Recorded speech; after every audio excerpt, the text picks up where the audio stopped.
Dr. Simone Carter closed her laptop and rose from the plastic chair, dust motes dancing in the pale glow of the overhead floodlight. The school parking lot was deserted at this late hour, save for a solitary patrol SUV idling near the chain-link fence. She slipped into her tailored charcoal blazer, still warm from the faculty meeting, and straightened the gold nameplate pinned just above her heart. Dr. S. Carter, Principal. The weight of the day's decisions, schedules to rearrange, disciplinary hearings to recap, budget cuts to reconcile, lay heavy on her shoulders. As she stepped toward her black sedan, the cool night air carried the scent of fresh-cut grass and the distant murmur of crickets. Her heel clicked crisply against the asphalt. She fumbled with her keys, knuckles white around the remote clicker, eager to slip into the warmth of home.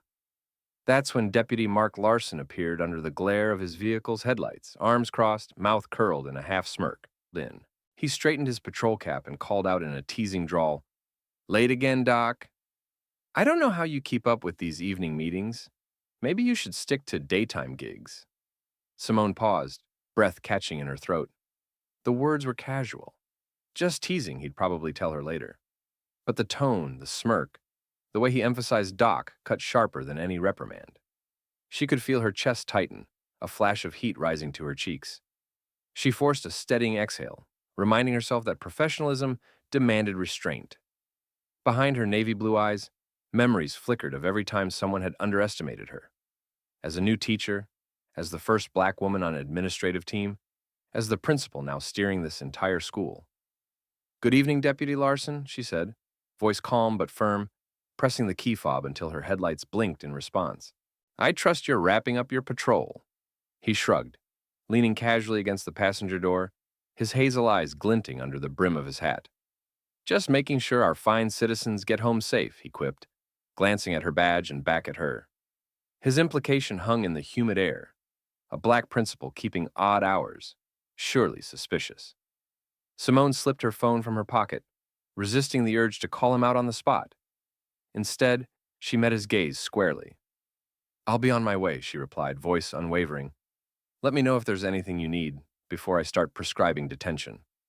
She offered a small, wry smile as she closed her car door. Larson's smirk faltered for just a moment. Surprise, perhaps respect at her quick comeback. Before she pressed the remote again, the doors locked with a reassuring click. As she eased into the driver's seat, the reflection in her window showed him watching her taillights fade into the darkness, left to reconsider whether his offhand mockery had really been worth it. The next morning, Simone Carter unlocked her classroom door a few minutes before the bell, stepping into the soft hum of fluorescent lights and the faint scent of chalk dust. She had transformed her first period history room into a living workshop on justice and empathy. Chairs arranged in a wide semicircle, name tags printed in bold letters, and a large flip chart ready beside her polished podium. When the students filed in, fresh faces still rubbing sleep from their eyes, she greeted each one by name, her calm confidence setting the tone for what promised to be an extraordinary lesson. Midway through a discussion of the civil rights movement, Simone glanced at the clock and smiled as Deputy Mark Larson's silhouette filled the doorway. He expected nods of approval, a quick photo op with the principal for the local paper. Instead, she invited him forward with a poised gesture. His smirk flickered as he stepped into the circle of desks, his polished badge gleaming under the overhead lights. "Today," Simone announced, voice steady, "we're going to explore how authority and identity shape our words and actions." She handed Larson a set of index cards, on which students had written scenarios. Being stopped by police, overheard rumors in the hallway, confronting unfair discipline. Larson shuffled the cards, brow furrowing as each situation revealed subtle slights. A whispered, "You're late, principal," and more overt indignities. Simone then asked volunteers to don simple props, badges, lanyards, even a blindfold, and role-play what might happen when assumptions took hold. A shy freshman playing the role of the deputy brusquely interrogated another student over a minor tardiness, using clipped accusatory language. The classroom fell silent as the deputy berated the student, whose voice trembled under the weight of unwarranted suspicion. Larson's lips thinned. He recognized the tone as his own. When the exercise ended, Simone invited reflection. Hands shot up as students described how it felt to wield power and to be at the receiving end of its misuse. Larson, usually quick with a quip, stood speechless, eyes cast downward. In that unexpected classroom walkthrough, the deputy discovered, moments too late, that the sharpest lessons often come from books left open, minds left willing to learn, and words left to echo in haunted silence. As the final bell rang, the chatter of students swelled in the hallways like rushing water. Dr. Simone Carter gathered her materials, handouts on civic engagement, lined notepads filled with student reflections, and slipped them into her leather satchel. Her heels clicked on the linoleum as she headed toward the faculty lounge, anticipating a moment's respite before the day's next meetings. But in the narrow corridor outside room 102, Deputy Mark Larson blocked her path, arms crossed over his uniform shirt, eyes bright with unwelcome amusement. "Nice show this morning, Doc," he began with that same half-smirk, voice pitched low so only she could hear. "Making us look like a bunch of rookies in front of your freshmen? You think you're some kind of hero? Teaching cops how to behave?" He leaned in, the fluorescent lights overhead glinting off his badge. The words felt like splinters against her calm. Simone closed her satchel with a measured click and let the corridor's bustle fade into silence behind them. She met his gaze without hesitation. "I'm teaching students to think critically," she replied evenly, voice carrying the authority that had earned her a doctorate and the respect of her faculty. "I invited you here so they could learn from someone in law enforcement. If you believe I'm mocking your profession, perhaps you should join us again, this time in a different role." Larson's brow furrowed. "What are you talking about?" he asked, shifting his weight from one foot to the other, uncertainty flickering across his face. Simone unzipped her satchel and withdrew a crisp envelope. Inside lay a guest speaker invitation, complete with the date and agenda for next Wednesday's class session on justice and community partnership. She held it out, fingers steady. "I challenge you to address these students on real-world justice. Speak from the heart about what it means to protect and serve, especially when assumptions can do more harm than good. Or," she paused, gaze unwavering, "you can admit here and now that you misjudged me, and our students deserve to see that humility in action." The hallway's noise seemed to hush around them. Larson's shoulders tensed as he glanced down at the invitation, then back to Simone. For a long moment, neither spoke. Finally, he exhaled and ran a hand through his hair, lips pressing into a thin line. His uniform no longer felt like armor. It was a reminder of his pledge to uphold trust. At last, he nodded once, sharply. "All right," he said, voice low. "I'll be there. Guest speaker next Wednesday." Simone gave a small, dignified smile and slid the invitation into his hand. As she turned and strode away, the corridor doors swung open behind her to a chorus of student voices.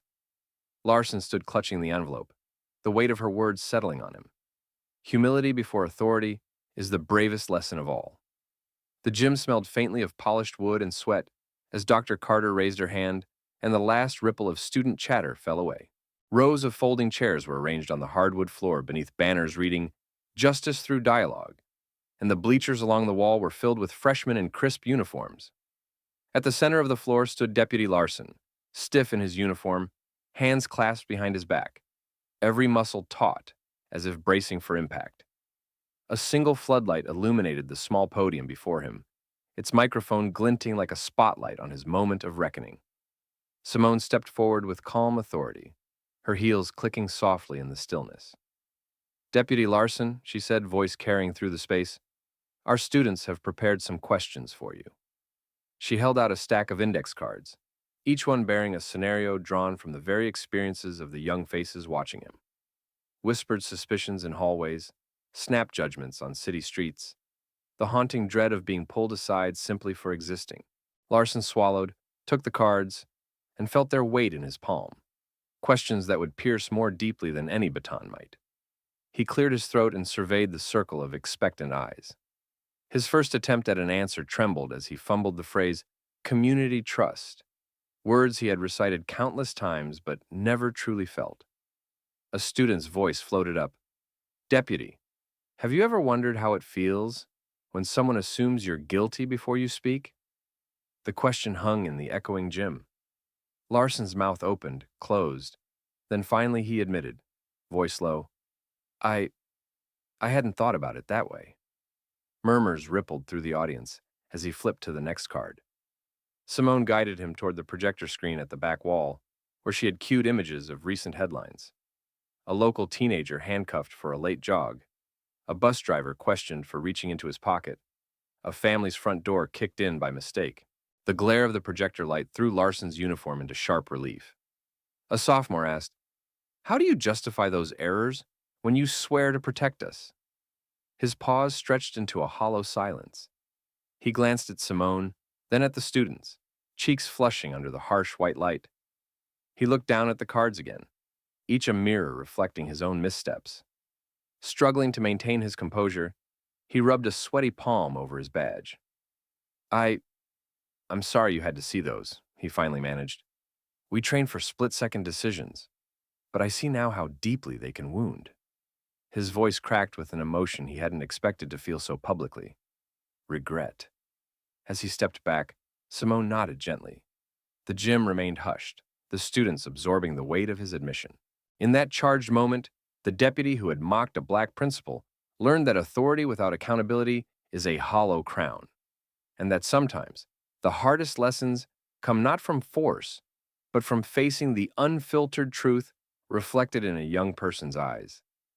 The hush in the gym deepened as Dr. Carter stepped aside, gesturing toward the trembling figure at the edge of the makeshift stage. Tia Henderson, bright-eyed, athletic, and all of 15 years old, clutched a folded sheet of notebook paper to her chest. The single spotlight warmed her dark skin against the bleachers' shadowed rows. Deputy Larson straightened his posture, mask of authority slipping as he watched her small frame. Tia drew a deep breath, the echoes of the improvised auditorium amplifying her heartbeat. "Last month," she began, voice wavering, "my mom collapsed in our living room." She held up a hand as if pressing pause on the memory. The students leaned forward. Even Larson's stern gaze softened. "I panicked. I didn't know what to do. My phone was in my other hand, but I froze." Her brown eyes glittered in the harsh white light. "I dialed 911, but I was scared. I've heard stories about girls like me being hurt when help arrives." She paused, fingertips brushing the edge of the paper. The hum of fluorescent lights droned in the background. "When the patrol car pulled up," she continued, I thought I'd done something wrong." A murmur rippled through the audience. "But the deputy who got out. He knelt beside me, not behind his bulletproof vest.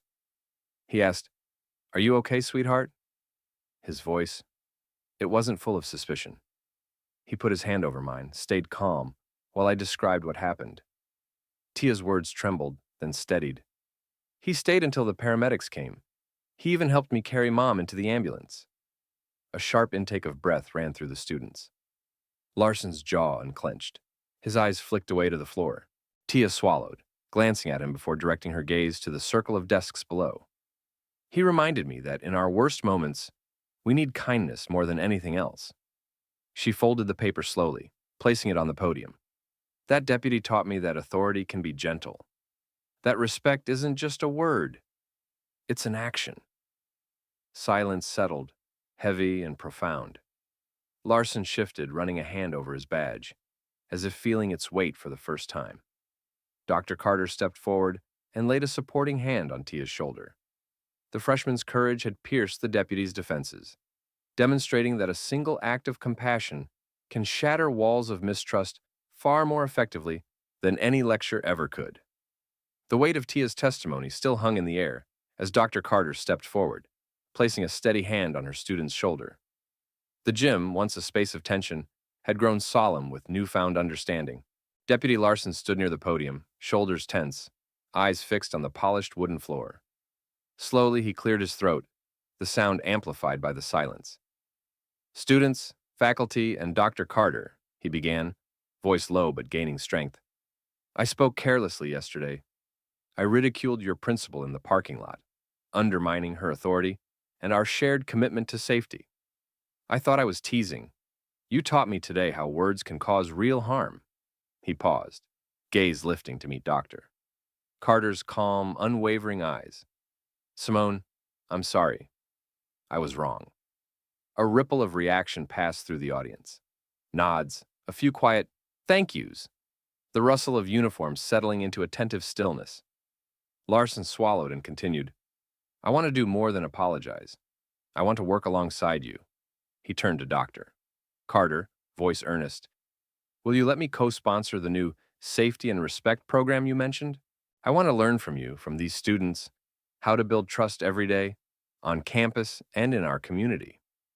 Dr. Carter's expression softened into a genuine smile.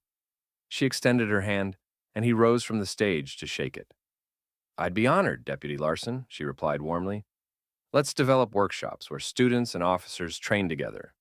Conflict resolution, active listening, and community service projects. As they clasped hands, the bleachers erupted in respectful applause. Students stood, cheering alongside teachers. In that moment, the gulf between deputy and principal dissolved, replaced by a promise, an ongoing partnership rooted in accountability, education, and mutual respect. The program was no longer a plan on paper. It was a living commitment, one forged in that gym by a courageous apology and the willingness to learn together. The morning sun glinted off the crisp white tents pitched on the school lawn as Dr.